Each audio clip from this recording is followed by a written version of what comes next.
Hello दोस्तों, आप सभी का स्वागत है सीजी फ्यूचर गाइड के यूट्यूब चैनल में। दोस्तों, जैसा कि आप सभी लोग जानते हैं कि सीजी पीएससी का जो नोटिफिकेशन है वो जारी कर दिया गया है। रोस्टर सिस्टम क्या होगा यह अभी नहीं बताया गया है, लेकिन कुल पदों की जानकारी दे दी गई है। जैसा कि पिछले कई सालों से 26 नवंबर को नोटिफिकेशन आता था, इस बार भी 26 नवंबर को नोटिफिकेशन जारी कर दिया गया है। जैसा कि आप सभी लोग जानते हैं कि नोटिफिकेशन के समय जो पदों की संख्या थी वो 189 पद थे, लेकिन इसमें कुछ पद की जानकारी और विभाग के द्वारा मांगी गई थी कि कितने रिक्त पद हैं, आप हमें बताइए, ताकि लोक सेवा आयोग उन पदों की भर्ती कर सकें। इसी सिलसिले में जितने भी पद रिक्त की जानकारी मांगी गई होगी, वह रिक्त पद उनको मिला होगा। और साथ ही साथ आप देख सकते हैं बच्चों की अब जो कुल पदों की संख्या है वो 210 हो गई है, जैसा कि आप सभी लोग देख पा रहे होंगे। कुल 210 पद हो गए हैं। अब कौन कौन से ऐसे पद हैं जिनको और जोड़ा गया है, तो हम इस नोटिफिकेशन को तो डिटेल में देखते हैं तो हमको समझ में आता है। यहाँ पर स्टार मार्क भी लगा दिया गया है।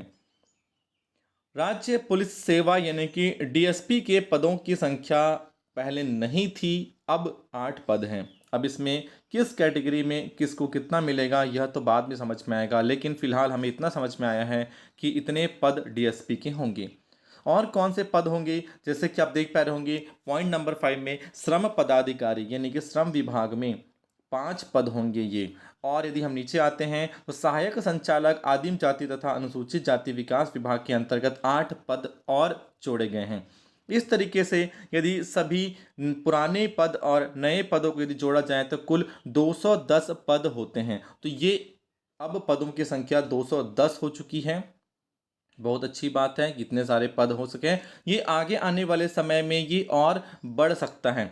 इस नोटिफिकेशन के थ्रू और क्या बताने की कोशिश की गई है, तो हम देखते हैं कि परिवीक्षा अवधि के बारे में जानकारी नहीं थी पहले नोटिफिकेशन में, वो भी देख दिया गया है कि प्रथम वर्ष 70%, द्वितीय वर्ष 80% और तृतीय वर्ष 90%, परंतु परिवीक्षा अवधि के स्टाइपेंड के साथ अन्य भत्ते कार्यरत अन्य कर्मियों की तरह प्राप्त होंगे।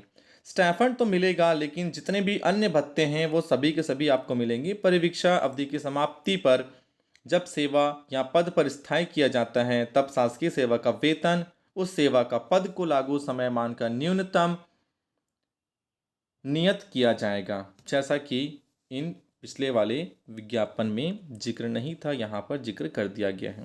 तो ये सारी इंफॉर्मेशन, काफ़ी इंपॉर्टेंट बात ये है कि पदों की संख्या में वृद्धि की गई है। डीएसपी पद, बहुत सारे लोग ऐसे हैं जो पुलिस विभाग में जाना चाहते हैं, उनके लिए एक निराशा वाली बात थी, लेकिन अब बिल्कुल डीएसपी के पदों को भी जोड़ दिया गया है। बहुत अच्छी बात है। ये एक इंपॉर्टेंट इन्फॉर्मेशन हम सभी को देना था। अच्छा लगा इन्फॉर्मेशन तो वीडियो को लाइक कर देंगे, चैनल को सब्सक्राइब कर देंगे। Thank you very much.